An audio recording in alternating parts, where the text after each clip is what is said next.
The drugs of the future will be much more like computers. The computers of the future will be much more like drugs. And I think what we have to recognize is that we are in a very brief and low-energy technical phase in technology. Basically, we're at the tail end of the petrochemical steam era. And where we are headed is towards the solid-state, fiber-optic, global community of the Internet.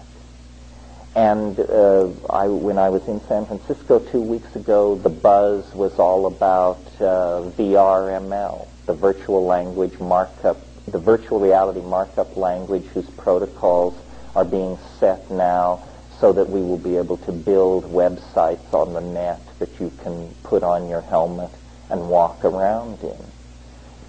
Sun Microsystems is about to introduce something called Hot Java, which will let you build and interact with your website without going through your server.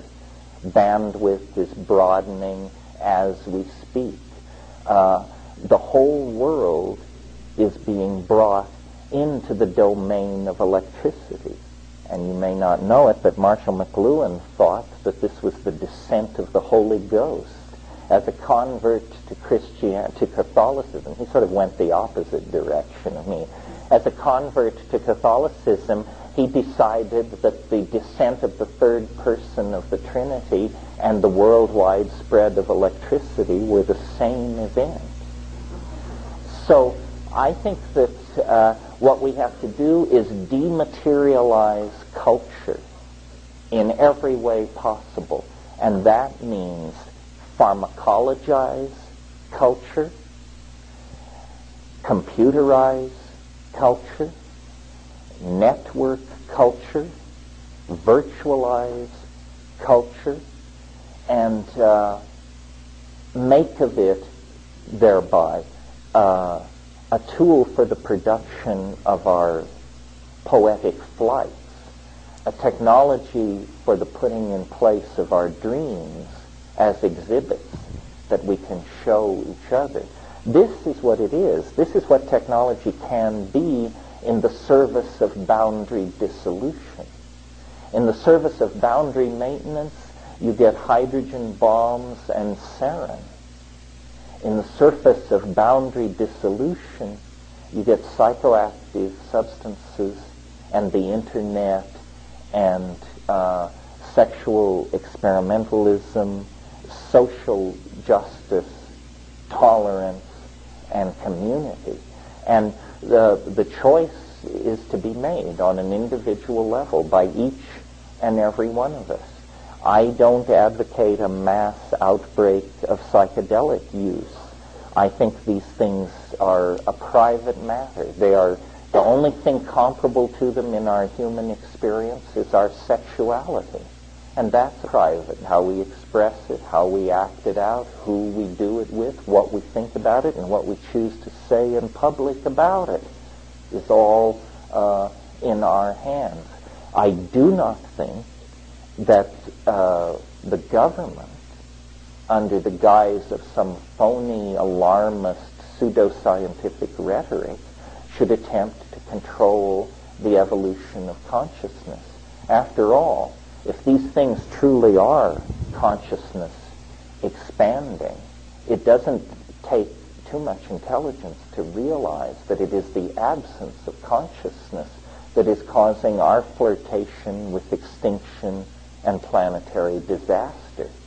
If there is any way to raise consciousness, diet, drug, machine, sexual practice, mantra, yantra, whatever it is, we should be furiously exploring and applying it.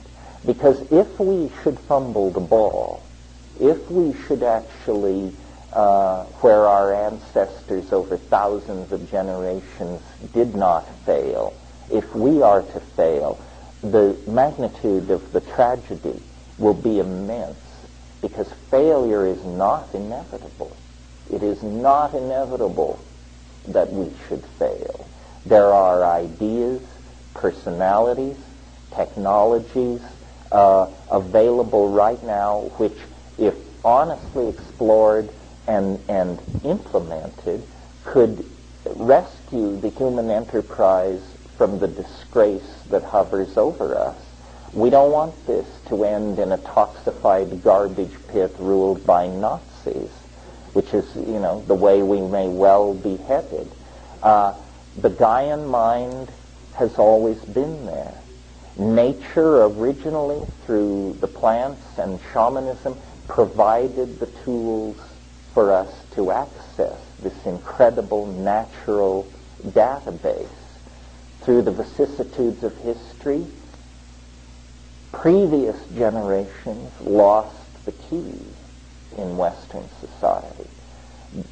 Since the 1960s, the key has been refound.